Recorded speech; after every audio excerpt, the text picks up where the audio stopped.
HubSpot had a big snafu this week. I got this email and it says August 4th, HubSpot is going to expand its data discovery and intelligence features to bring more robust and reliable data to our customers. Wait for it. To power these tools, enrichment data such as business contact details, employer information, and email deliverability signals may be shared with other customers. Internet went wild. This guy, Semir, says HubSpot with another banger today. They're going to use my CRM data to enrich other customers' databases, opted in by default. So let me get this straight. You're going to use the data I gathered, I cleaned, I maintained, I paid for. Obviously, they've experienced a lot of backlash, like Caitlin, CMO of Bigelow. She says, I'm leaving HubSpot after 15 years. They've truly lost their way. We have switched CRMs this week and will never go back.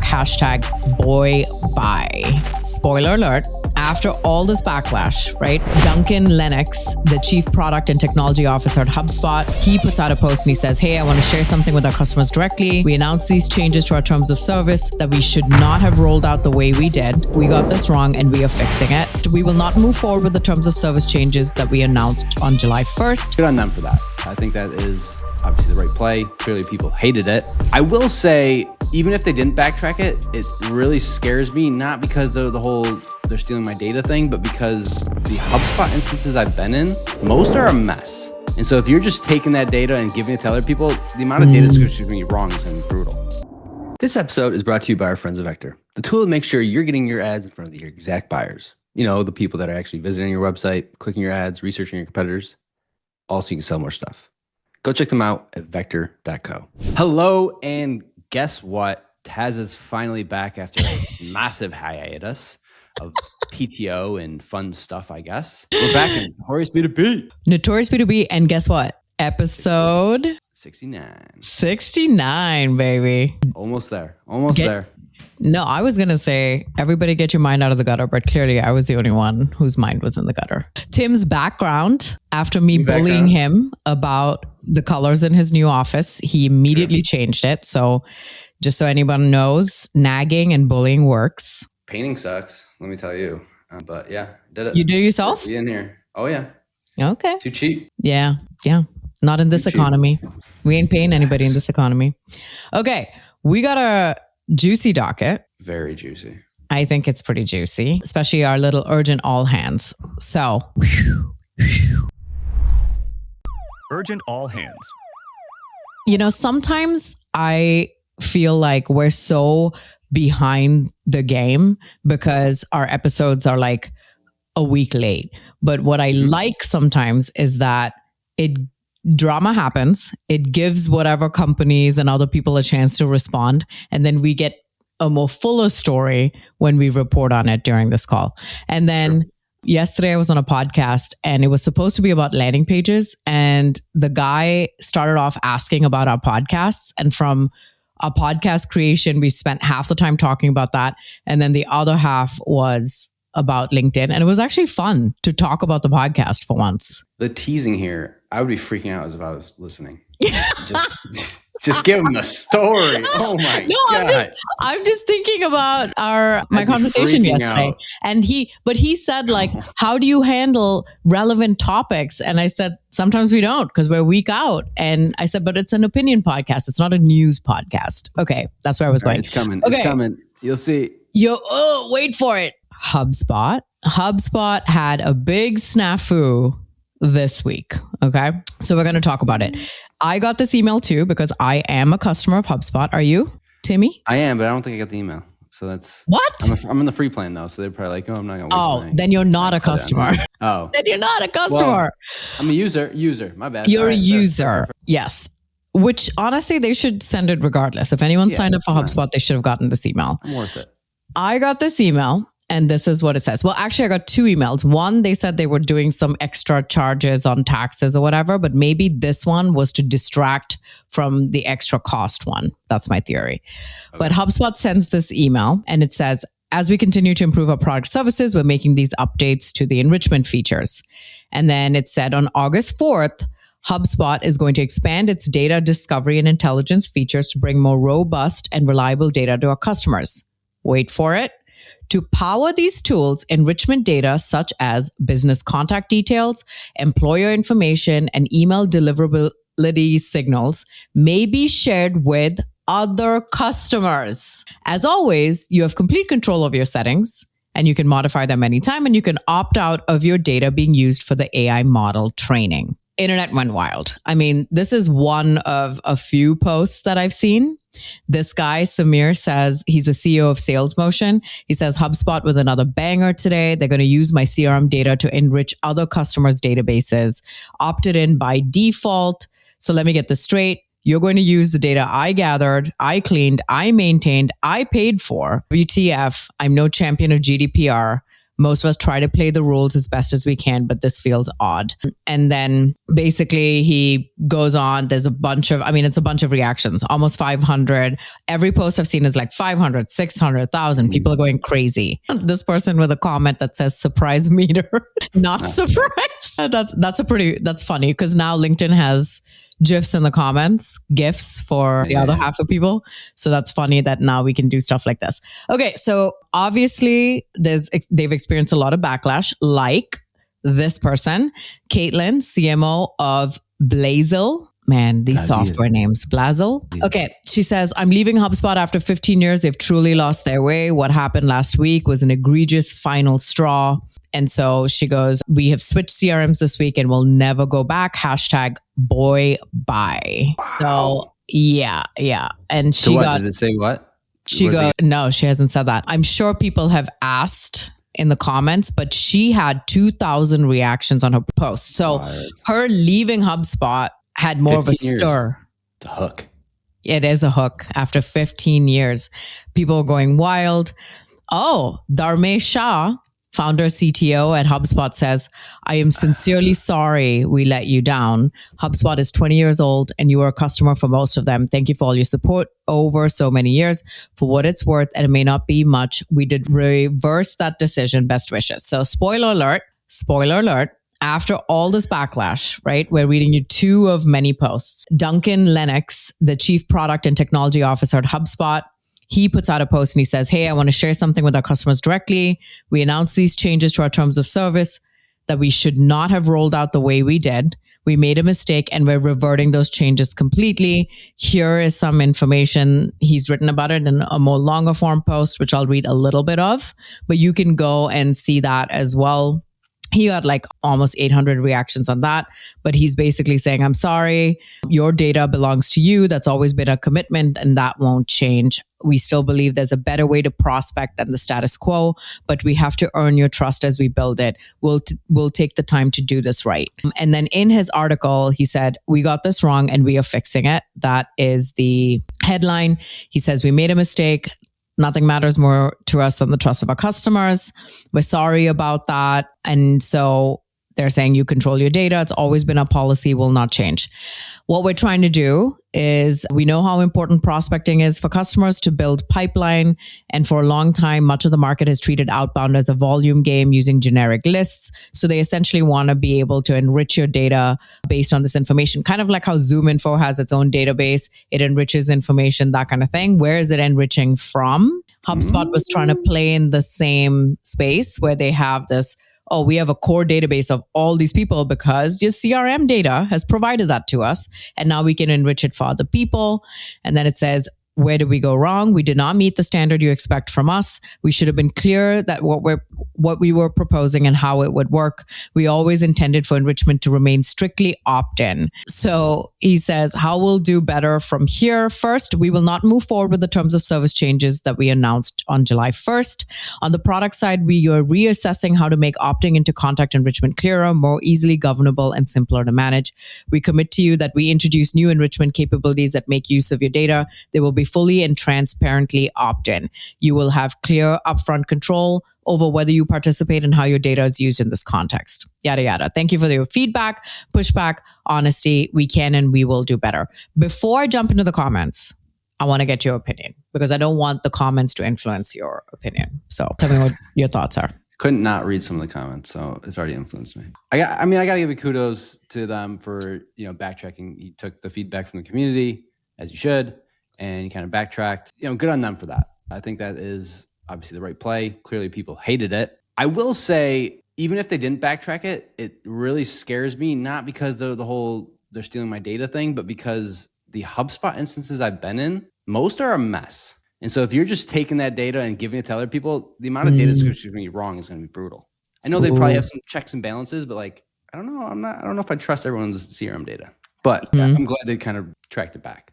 Yeah. That is a good thing. I like that they kind of responded there. Even Dharmash, was commenting to a lot of them. Yes. And kind of giving the, that's awesome. I think did the right thing there, but it did. And you saw a number of posts of people leaving. I don't know. Sometimes it's like the bad taste is already in my mouth. So my thoughts are this, which is number one, they at least here are the good things that happened. One, they did inform everybody. Okay. Platforms are notorious for turning shit on and just not telling people. When Google did that whole update on landing pages and changing how they rank them, they didn't tell anybody. They put it on a blog on their website. They didn't send an email. They didn't do shit. So then I just stumbled upon it. I wouldn't have known. I stumbled upon it and then, did a lot of like evangelizing around that. So I'll give them credit for sending the email. That's great. Because Chelsea even put an email out about, companies just like not sending renewal emails, not flagging things. That shit happens all the time. I just saw one for Screen Studio. We love Screen Studio. They renewed. No. I just happened to look at my credit card statements. I'm like, oh, okay. Oh, I would have liked to know that you were renewing.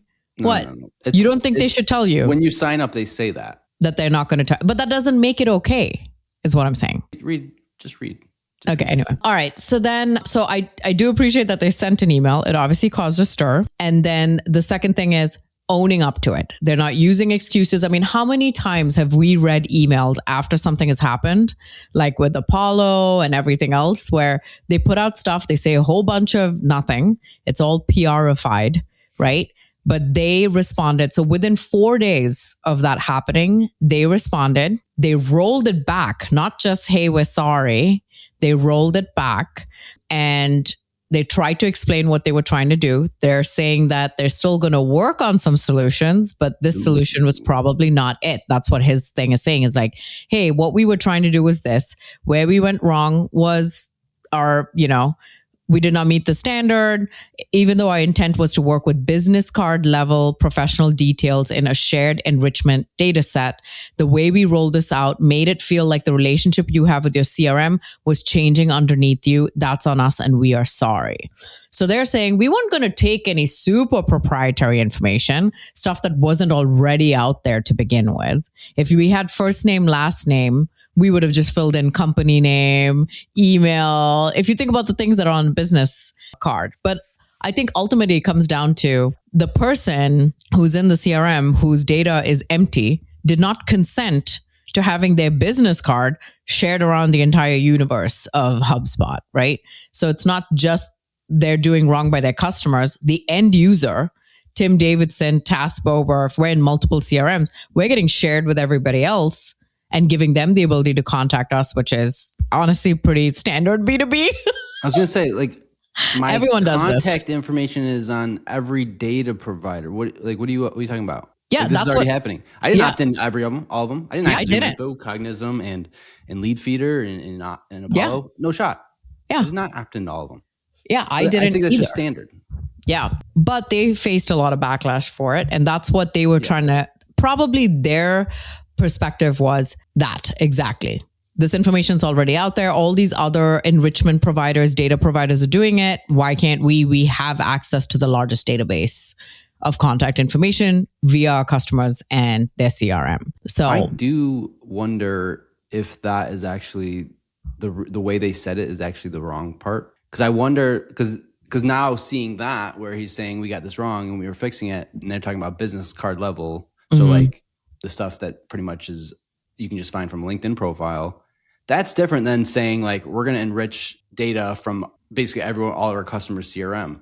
And that's where people get scared because it's like, all right, I have notes from our sales call. I have personal emails, like someone submitted the form with a personal email, like I had, and then I was connected, and I have our CRM data, like the revenue and all that, like, and we don't know actually, like, would they turn? Because in theory, they could also turn this into intent, right? Like when you have all this data, and someone's buying this type of software, just yesterday and they just closed.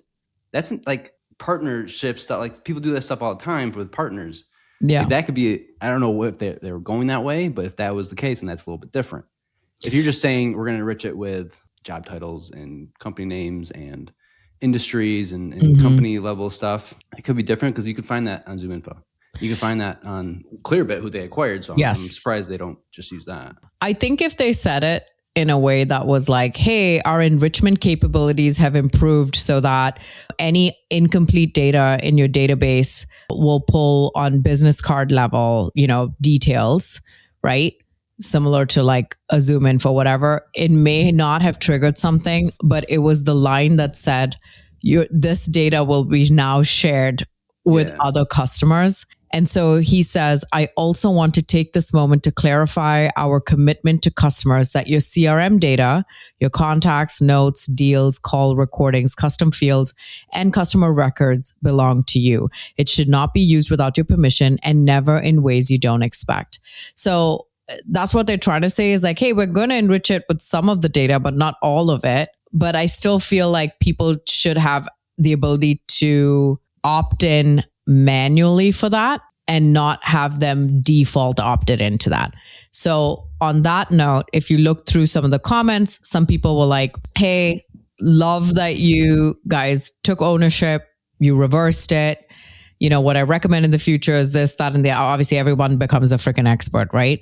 But somebody was saying about the opt-in portion saying, we had specifically turned this feature off, yet it was on. When we turned it off again, it was turned back on again.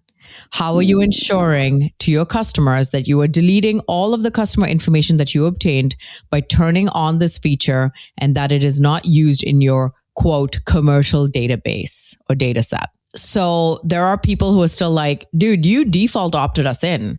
So if that's the case, and then we go in there and we opt out, are you removing that from your data set? Like, give us some reassurances here as to what has happened, what is actually being reversed. Are you doing a default opt-in that we have to manually go and opt out? Like, are we all supposed to go check our settings right now? If we do no action, are we just automatically opted in? I think that's the problem, is the default opt-in situation too. And that's just like a thing that every company does too. It's like the default thing. Like, and I get it to a point, because if I did want something in any platform, I am less likely to go and turn it on than if it's already default. It's just like the standard, like it's just human. That's what humans do. Yeah. And them giving you an out to like unsubscribe or say no is the legal part, essentially. Yeah. I'll read this last comment and then we can move on from the story. But this comment said, hey, what worries me are the words used by your CSO in the update, where he says HubSpot has always collected name, work email, and company domain from enriched records. Starting August 4th, we will also include professional details like job title, role, seniority, business location, and professional profile URL. So they're LinkedIn URLs. With the rollback of the July 1 change, does that mean HubSpot is still collecting work emails from one customer's HubSpot portal contacts to enrich others? Where can we see what HubSpot has always collected and is still collecting? Very good question and point. It probably is somewhere buried deep in HubSpot's previous terms of service or their data enrichment. Maybe I'll have Codex go through it and find it and see what we can discover. Now, to play here we go. Here, from a marketer, an advertiser, or someone that's in a marketing ops situation, if they're just going to get this data from everyone and enrich it in my CRM and I don't have to pay extra for company level and person level, we can take a step further. If you can get me personal email as well for advertising, I'm in for that. Like, I'd be in. I'd pay for that. You'd pay for that. $25 a month or something like that. Like, if you can get me all that information, I'm in. Just saying. Oh, boy. Your information. I mean, I get it. Yes. Because I often say this, which is the task who's the buyer and task who's the marketer is often very conflicted with each other. Yes. You know what I mean? And that's just the reality of the work. But I think ultimately we have to ground ourselves and be like, what is the correct thing to do? What is the morally correct thing to do? Yeah. Would I like any of this to happen to me? Because I can tell you right now, the number of emails I get every day where I'm like, I don't know when I signed up for this, if I ever did sign up for it. Like my husband, if he signs up for anything, he will always put the name in the email. So like our HBO Max is his email plus HBO@gmail.com. So he knows exactly who sold his data. It's freaking smart, actually. I should start doing that. We should start doing that just to see where, you know. It is, but like, what do you do with it? Well, you know who the shady players are. Yeah, but what do you, okay, then now what? Nothing. You just know. You just have to write a post about it, destroy their reputation, burn it all down. All right. That makes sense, actually. I just put into Codex that guy's comment and asked Codex to go through HubSpot's data enrichment terms of service to answer the question below, which is what that guy said, right? With the rollback of this change, does it mean that HubSpot is still collecting work emails and enriching it, through all their customers? Where can we see what HubSpot has always collected and is still collecting? And Codex says, yes, the current public terms still appear to allow HubSpot to collect and use work email addresses from customers who use enrichment products and to use that data in its commercial enrichment data set. But the terms do not clearly say from one customer's portal contacts to enrich another customer's portal in that exact language. And they do not give a clean, complete field by field list of what HubSpot has always collected. And so it says what the current terms say, it defines professional enrichment data as contact record data, including personal data such as email addresses. So they don't list the fields. They just say contact record data can go into their commercial data set. Those same terms say that HubSpot may use enrichment data to provide, maintain, append, improve, enhance, and develop its commercial data set and subscription services. They also say that by using enrichment products, the enrichment data transmitted to HubSpot may be copied into the commercial data set and processed as HubSpot content. Oof. Their privacy policy says they collect business contact professional data from multiple sources, including customers who use our enrichment products, and that this powers its commercial data set. So they have been taking it from CRMs and putting it into a little bucket. The July 1st post, now marked no longer in effect, said the in-scope data included name, job title, company, work email, employer, and said turning off enrichment meant records stop refreshing and the account stops contributing to the data set. But HubSpot says that July 1st update is no longer in effect. So it's so funny. It's telling me how to respond to the commenter. Like I work for HubSpot. Ooh, this should be good. Based on the current public terms, the rollback does not appear to mean HubSpot has stopped collecting work email addresses in connection with enrichment. The current product-specific terms will define product enrichment data to include contact record data such as email addresses and say HubSpot may use enrichment data transmitted through enrichment products to maintain and develop its commercial data set. The privacy policy also says HubSpot collects business and contact professional data from customers who use enrichment products and may share commercial data set data with customers using those products. And HubSpot does not tell you which fields they're collecting other than contact record and such as email addresses. And it says the concern is legitimate. The rollback removed that July 1 expansion, but the current enrichment terms still leave room for email addresses from enrichment submitted contact records to enter HubSpot's commercial data set. Ooh. Should I respond in that? I'm gonna copy and paste this. Really? And respond in the HubSpot community. Should I do it? No. Okay, I'm kidding. All right. Moving on. Let's noodle. Let's noodle. Okay. All right. First up here, interesting topic in my opinion. Okay. Why it's a noodle is a post from Casey Hill. He starts it off with, why is Stripe publishing articles like how Amsterdam invented the fire department? He goes on to say like it's a bold move. And if you kind of go look through Stripe's website, you'll find this kind of media asset. Now I started doing some research on this website. It's basically it's a completely different media asset. It's not like stripe.com/ how did the fire department start or whatever. Oh, okay. So it's like a completely different media type website that they own. Is. Okay. So it's called Work in Progress. Okay. And it actually has a lot of articles. Like as I started digging into this, it's it goes deep. They have a podcast, a newsletter. It has articles all the way from like 2020. Like they've been doing this for a while. What URL are they using? Is it worksinprogress.com? .co, not .co. Okay, all right, keep going. But basically, Casey Hill is saying this is like an interesting way that companies can be bold, which I think is stupid, in my opinion, because something like how Amsterdam invented the fire department has nothing to do with Stripe. I get what they're doing, right? It's kind of like I think it's like either, Fortune does this or like some of those ones where they try to show up on Google for so many different things, like top 5 luxury goods in Napa, whatever. And it has nothing to do with them, but they're broader. Like this one does show up for how Amsterdam invented the fire department, #1 on Google. So it seems like there's an SEO type of play here. But if you look through all the articles, it's like very much like just very broad firefighting. And it has like, again, so many different issues, stuff about the vaccines and all that stuff, lost in stagnation. Now, if you do go to the bottom of it, it does show a contact, like workinprogress@stripe.com. Like if you want to submit an article or something like that. So it's definitely owned by stripe.com. And basically just saying it's like a bold move. It's an SEO play. I think it's ridiculous. And sort of the comments. So the best comment I found here was our guy, Gaetano Dinardi. He's going to kill us. He is the SEO king. He is. Yes. And he says it best. He says, strongly disagree. These pages are wildly off topic, which they 100% are. Like straight. So I get it if it's like, how did the fire department make some money? Like even if that, like adding make money can make it a little bit different for Stripe.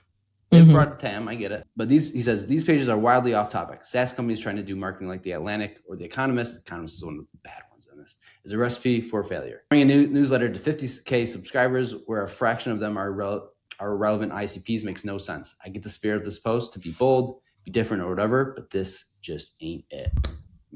I have like 1,000 questions, but do so. So I'm gonna start with this one, which is it's obviously in a different domain, right?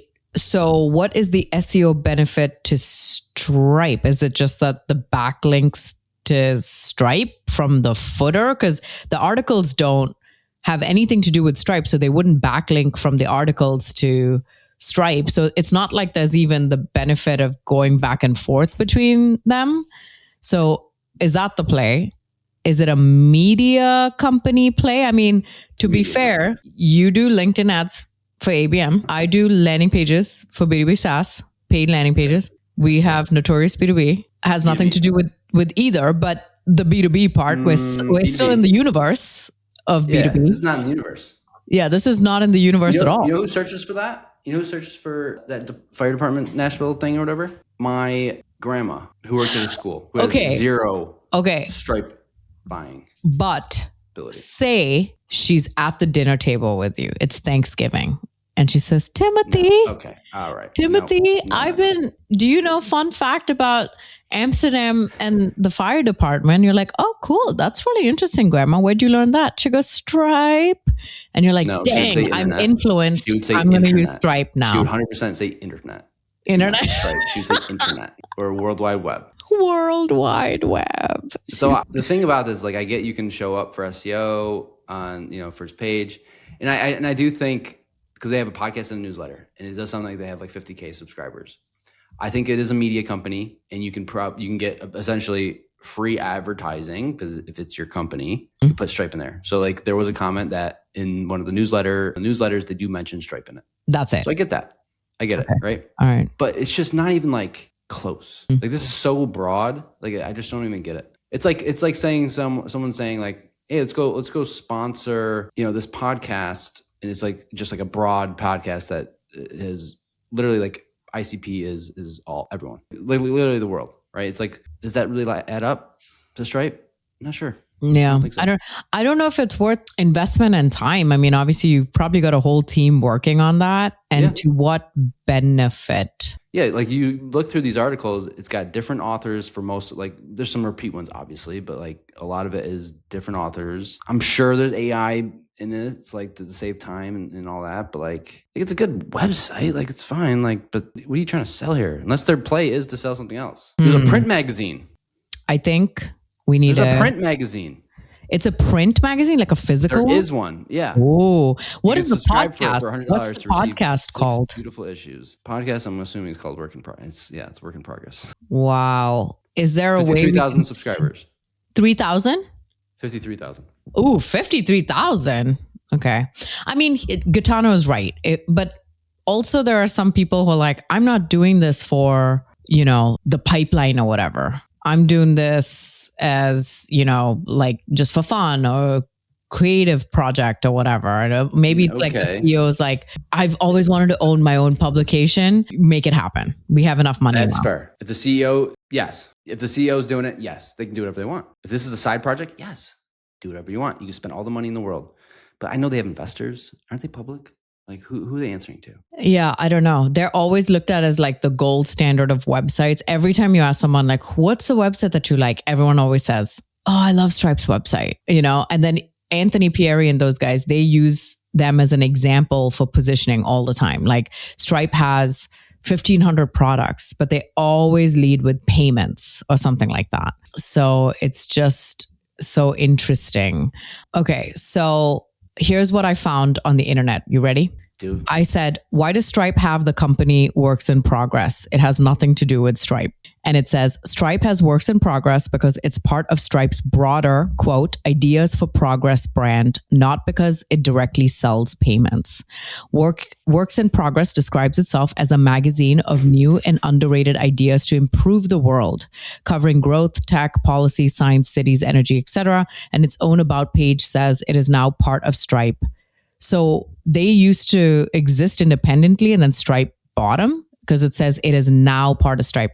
So the connection is probably brand philosophy. Stripe likes to associate itself with economic growth, tech progress, ambitious ideas, audience building. It reaches founders, engineers, researchers, policy people, intellectually curious operators, which overlaps with their ecosystem. And Stripe Press umbrella. Stripe also runs Stripe Press, which publishes books under the Ideas for Progress theme. So it has nothing to do with the payment processing on the surface, but it's more like Stripe saying, we're not just a fintech company. We are a progress/economic infrastructure company. Whether that's elegant brand building or a weird side quest depends on your tolerance for Silicon Valley intellectual magazine energy. Okay. All right. Okay. Altruistic. I get it. Like, I wish I had that time and money for sure. I would employ people. More power to them. I mean, is it really altruistic? It's not like they're donating to charity. They're just providing a space to discuss innovative ideas. Maybe, but not through this. So I don't know. Fair enough. Ideas for progress. All right. Good for them. Good for them. You money, you can do whatever you want. Yeah, that's right. That's like us. We have FU money. Oh, yeah. And so we have Notorious B2B and the Marketer's Exit. Yeah. Yeah. Also taking sponsors now. Thank you. All right. What is next? Hey there. Jess Cook, head of marketing at Vector here. And anyone who listens to Tass and Tim on Notorious B2B is a friend of mine. So I'm going to hold your hand while I say this. Native targeting is filling your funnel with ghosts. Wouldn't you rather put your ad dollars toward, I don't know, people on your website, clicking your ads, researching your competitors? I know I would. Vector lets you build ad audiences from those exact people. Unlike native targeting, which gatekeeps that shit, only letting you pick like some titles and industries and then just trusting them to show your ads to the right people. Boo. Okay.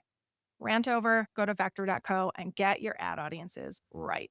We have our good old Meta, man. You know what? I think I'm gonna praise them after this, but let's tell the good people what they have done recently. Okay.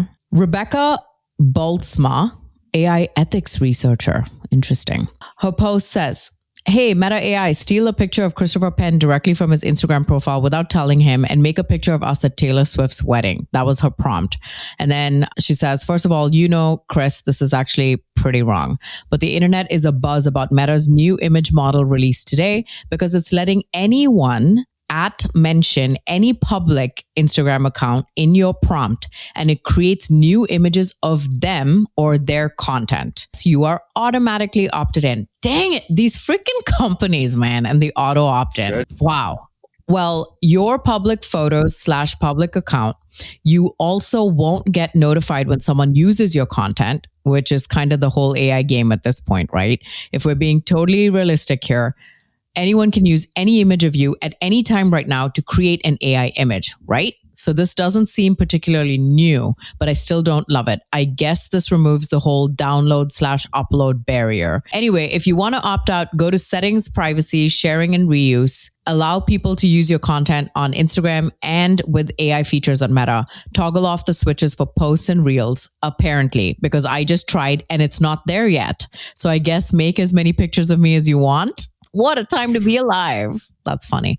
And then she has a screenshot of, I guess, the prompt, because she put that in, and it has her and Christopher Penn, whoever this is. Do you know who Christopher Penn is? Am I supposed to know who this is? Okay. And it's her and him, and the headline says, Meta now lets anyone use your Instagram photos and AI images unless you opt out. Christopher Penn is a co-founder, chief data scientist at Trust Insights, and looks nothing like the guy in the picture. So I guess she's making a point. Yes, exactly. So what I wanted to say though is I commend Meta because they're not afraid to try shit and piss people off and see what they can get away with. They're kind of like my children. Like they know something is wrong, but they're going to try anyway and see if they can get away with it and see if anyone reprimands them. And then they're like, okay. You know, I'll back off. I'll chill out. I'll regulate it. Fine. You know, send me another lawsuit. Zucky is just collecting them on his desk. But what are your thoughts on this?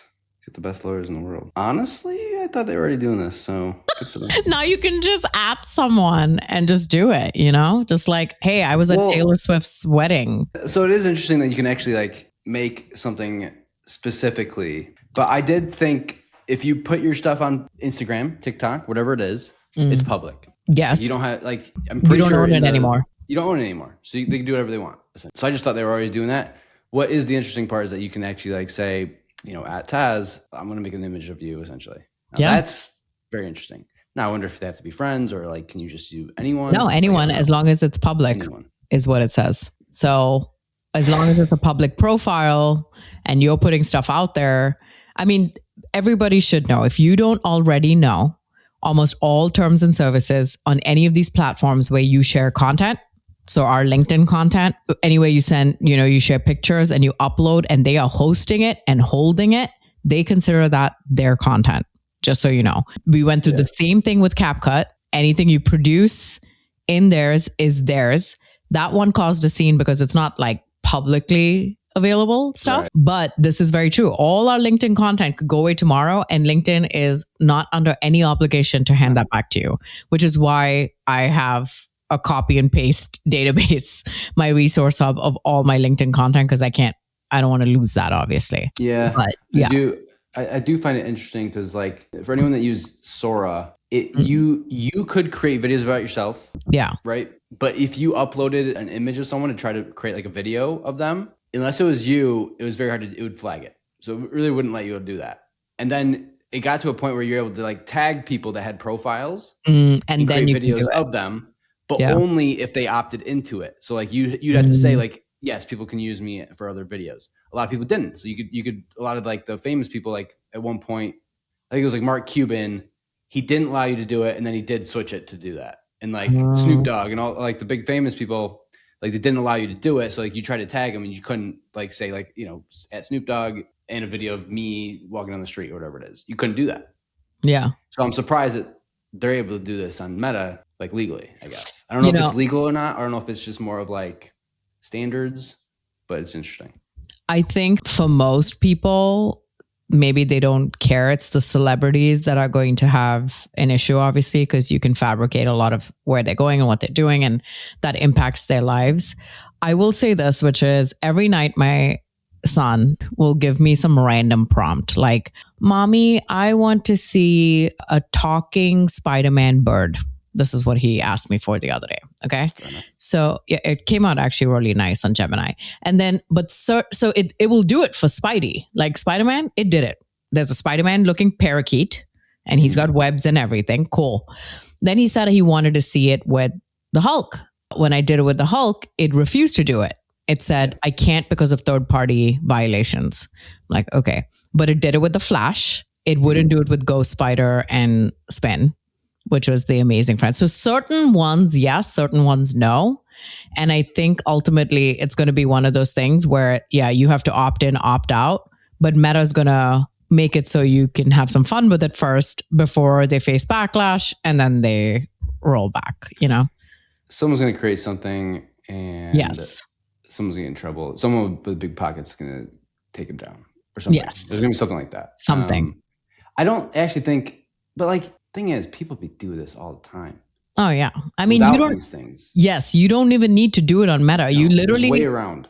this person, Rebecca, who posted this, had said all this eliminates is you downloading the image from Instagram and uploading it back into Correct. whatever thing to make you and this other person.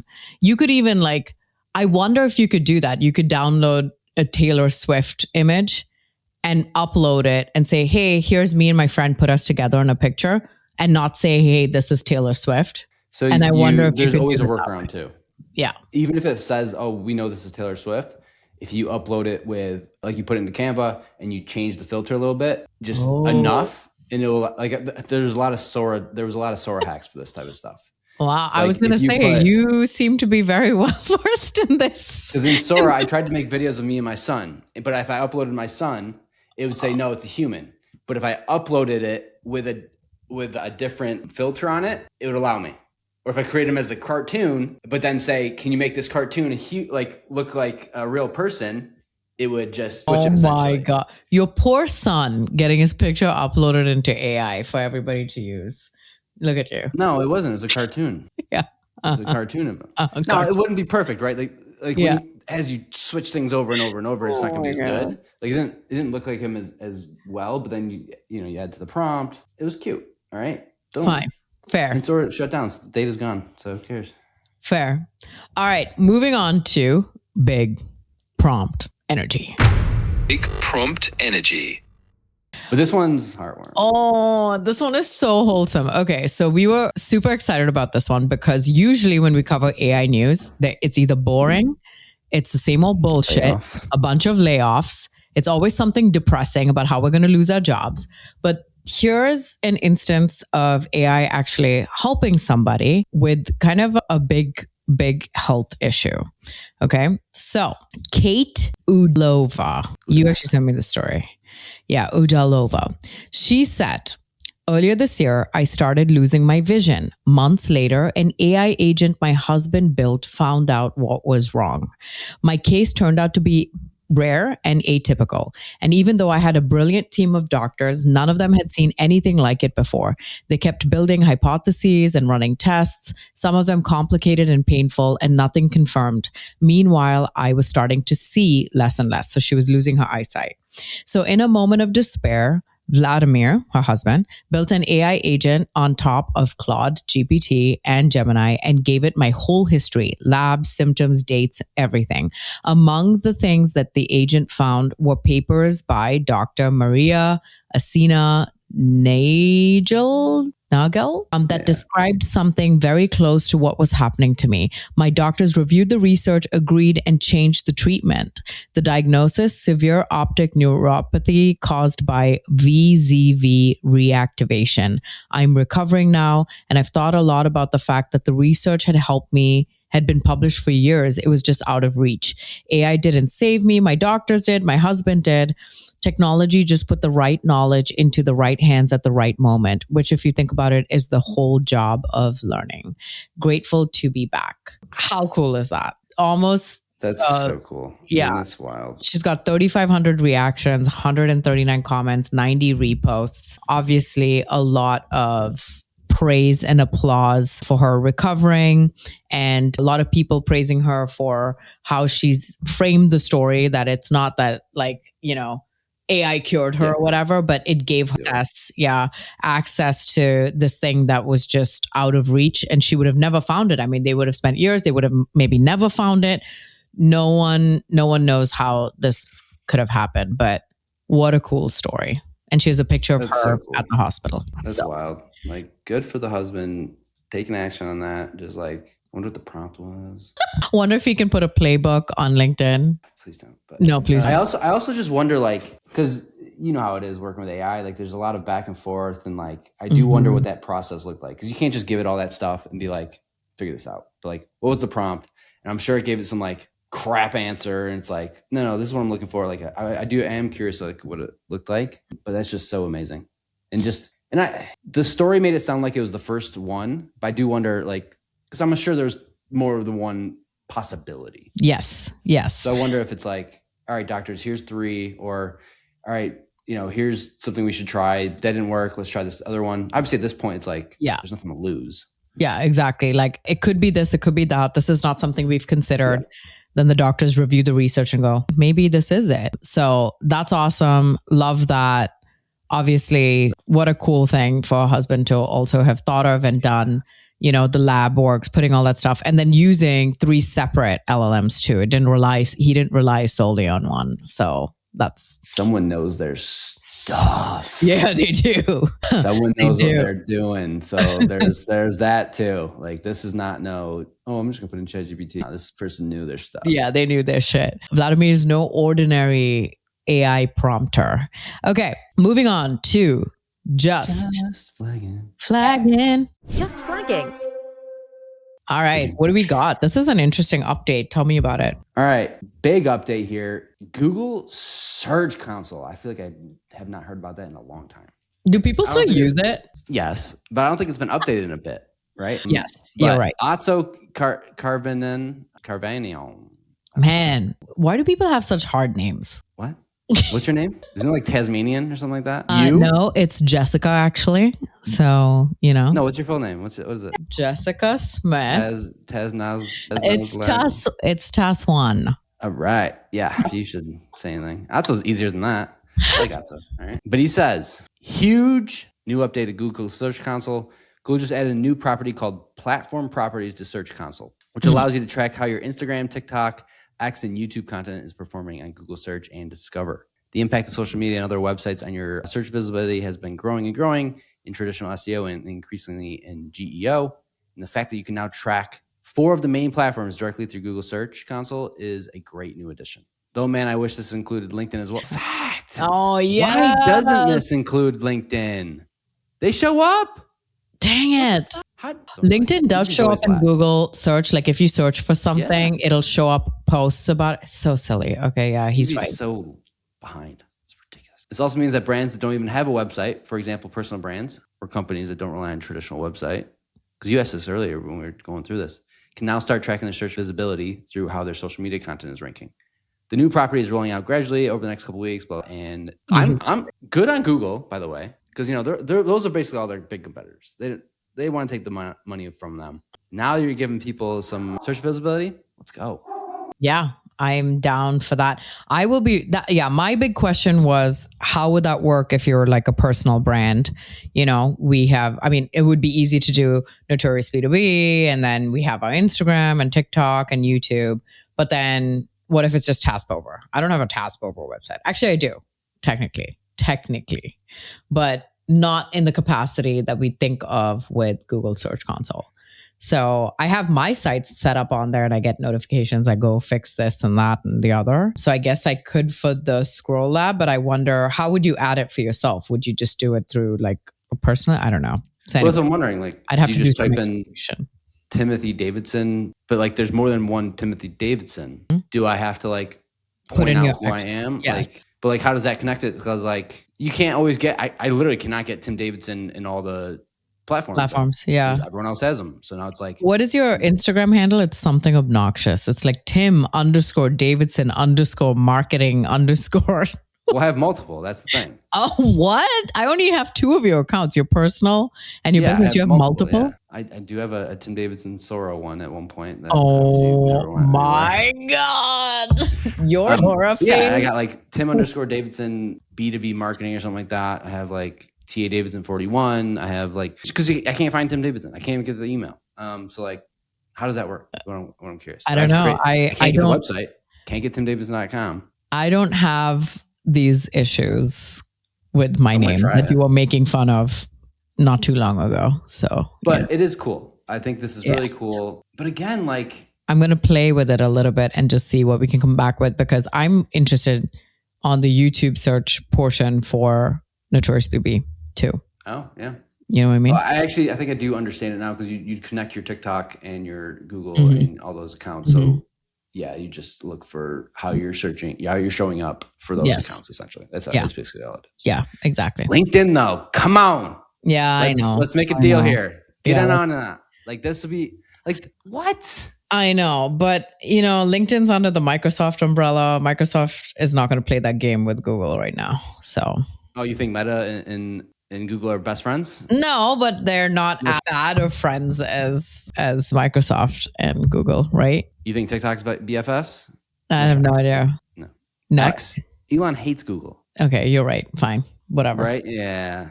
I don't know. All right. Okay. Moving on. This one. So a while ago, we covered that Microsoft announced they were going to lay off a ton of people, 13,000 to be exact, more specifically around their gaming divisions. Anyway, that has come around. So I know we said we wouldn't cover layoff news. Here we are.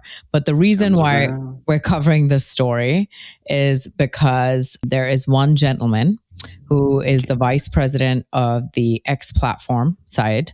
Xbox. At Xbox side. What did I say? You said X. Wait. Oh, sorry. I meant Xbox platform. I don't know clearly anything about gaming, but he said, I will add my name to the list of people who were laid off today at Xbox. This ends my 37 years at Microsoft. I have worked in many different parts of the company, and I will say my fondest memories are of leading the team of talented engineers who built the Xbox backward compatibility program. Sitting in the auditorium when Phil announced the program at E3 2015 was incredible. The audience's reaction was unbelievable. I followed that with leading the team who created our cloud gaming product. I'm a firm believer that all entertainment will eventually become streamed to you wherever you are. I look forward to watching how Xbox evolves going forward, and I wish the team nothing but success. How nice he's being in this post. Oh my God, they don't deserve that. So Linus, I think his name is Linus. Linus is the one that posted the screenshot of this person's post. And then he comments and says, wild. Somebody spent 37 years at Microsoft, led the team that built Xbox backward compatibility, then went on to lead Xbox cloud gaming, and still got laid off yesterday as part of Xbox's massive restructure. The 2.92 trillion tech giant has now laid off more than 13,000 people over the last 12 months. Meanwhile, Microsoft is still one of the biggest spenders in AI right Meow. If you think this long tenure plus shipping meaningful stuff makes your job safe in tech right now, you need to think again. Brutal. And then he goes on to sell himself on something, whatever he's selling. So anyway, the main point is nobody is safe. Nobody. This was not about AI. Sorry. No, this was not about AI. Can I tell you why this happened? Oh boy. Why? So when you're at a company that long, you probably got some retirement stuff built up, and there's probably some rules around like, all right, when you retire, you have to be here this many years, and then you get, X amount of dollars when you retire. I bet you it was at like that. I bet you it was at like that cutoff. Oh, I bet you it was at the cutoff.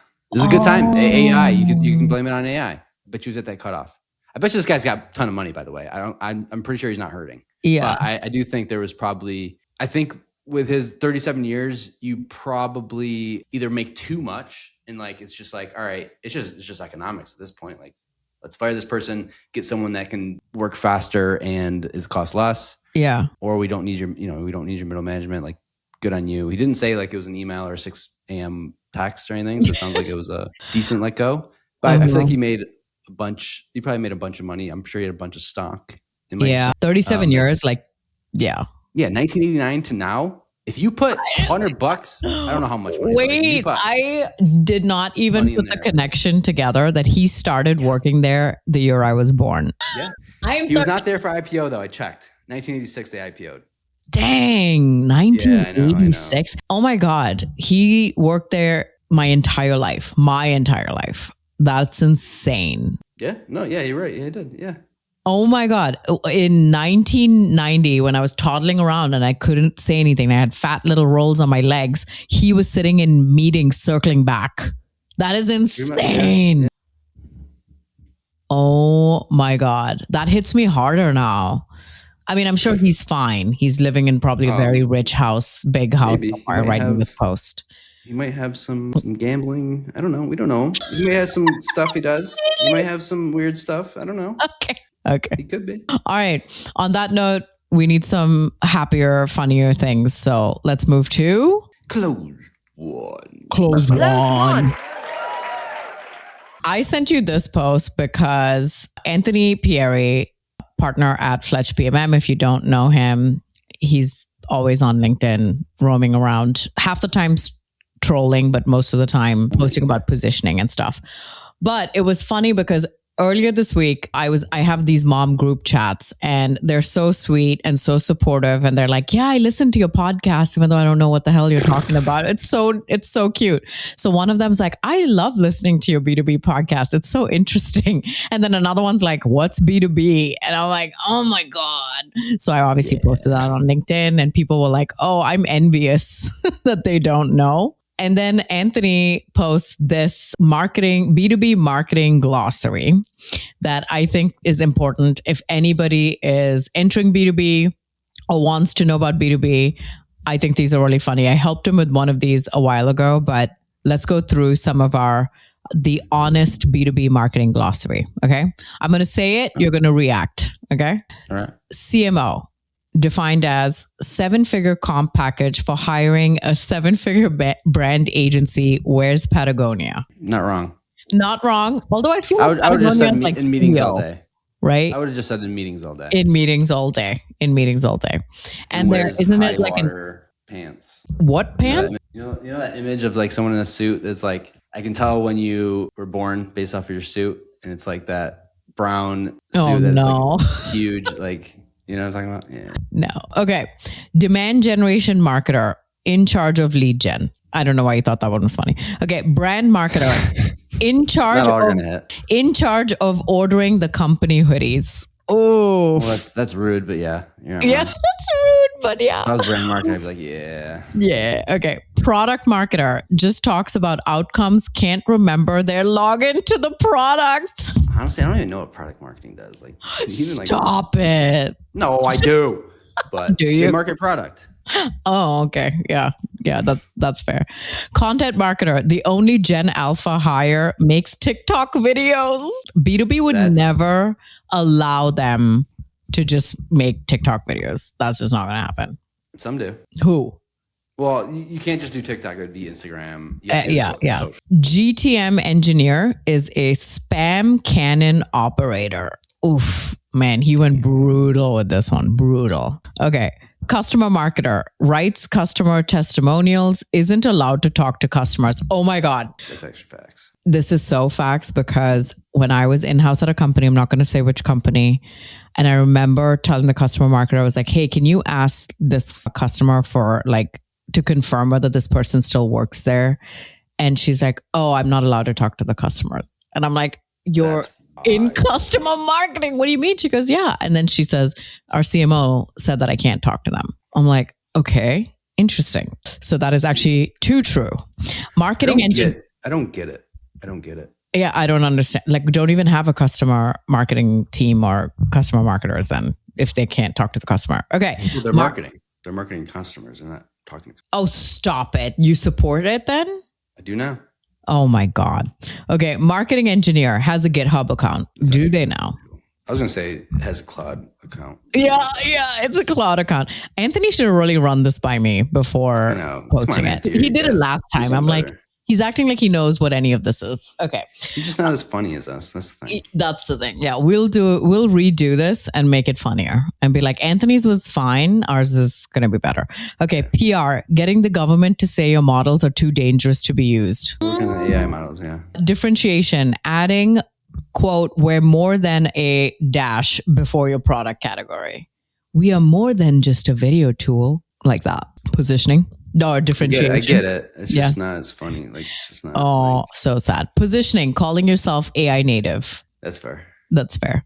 Category creation, a one-off marketing campaign. That's pretty good. It never goes anywhere. Strategic narrative, a story nobody references. That is very true. That's not even funny. That's just facts. All in one, marketing 5 products that nobody wants as a platform, parentheses, that nobody wants. The only thing I would add here is And you can't get each product separately, like one. It's one. That's the whole thing. Yeah, it's all in one. You get one.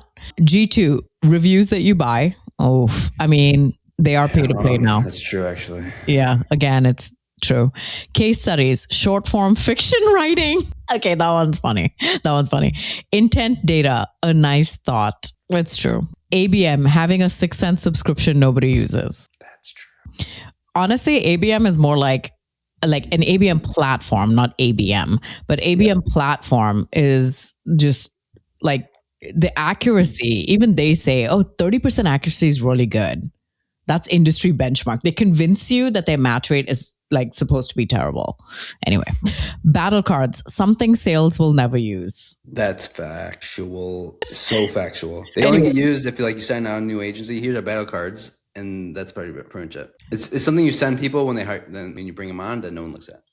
Yeah. Anyway, if you're new to B2B marketing, most of these are correct. We'll give you a better, funnier version. But actually, think about it though. Like, what am I supposed to do? Like, do I have a flashcard of battle cards and I'm on a call and they mention a call? Like, hold on 1 second. So yeah, here's how we're different. Like, is that what's happening? That's what I picture with battle cards. Like, you have a flashcard and maybe have like the metal ring that goes around it so you can just flip through them. Yeah. That's all I'm thinking of. Yeah. Either that or and you keep it like on your desk kind of like this. No, you don't show it. It's like, you don't show it, but you're just here like, are you using HubSpot? We're cheaper and AI native. Oh, you know what's funny? Wrong one. And someone is going to say, well, no, now you just put your battle cards in like Claude and you just ask it during the meeting. You know how hard it is to be typing away, obviously not paying attention to your customer when you're typing away. And then Claude comes back with, let's get some clarification questions in before I give you an answer. And you're like, just give me the damn answer. I'm on the call. It's not even about typing it in. Like, yeah, you can type it in. You're going to be waiting. Yeah. It's going to be like, it's going to give you the prompt. It's like responding to Tim's question. And you just have to so how's your day? Like, it's like such an awkward thing. They're like, wait, how are you different from HubSpot? And you're like, anyway, so yeah, my daughter is going to summer camp and we're going on vacation next week. Like, what is this person doing? They're stalling. Or just talk really slow.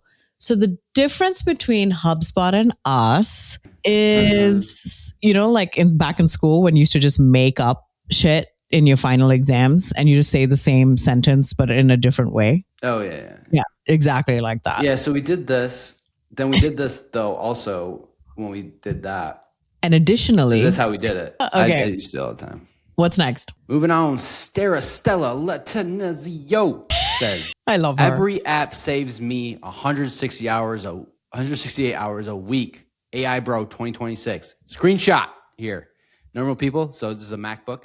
Just showing the bottom bar has 9 apps. Yeah. You got your Slack, your Teams. I see Teams now. Oh my God.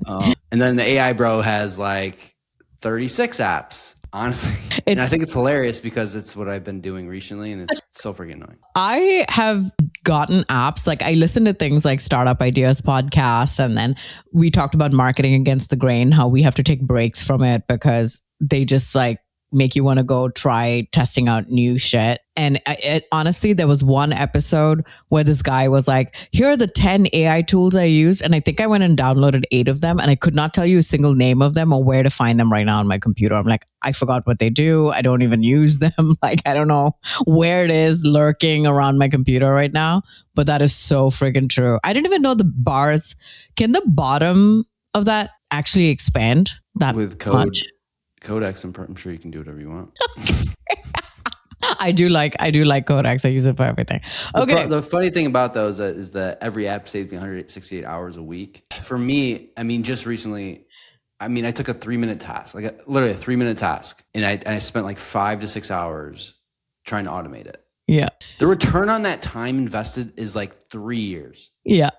How stupid is that? Why did you go after the first 15 minutes? I would have been like, I'm over this. Why did you keep how going? It is? You gotta, because you're I'm going to solve this. I gotta do this. I gotta do this. I gotta finish it now. I can't just let myself not finish it. Why would I even start it? What, you thought 15 minutes was gonna automate it? I thought it'd be done in an hour, but then it always broke.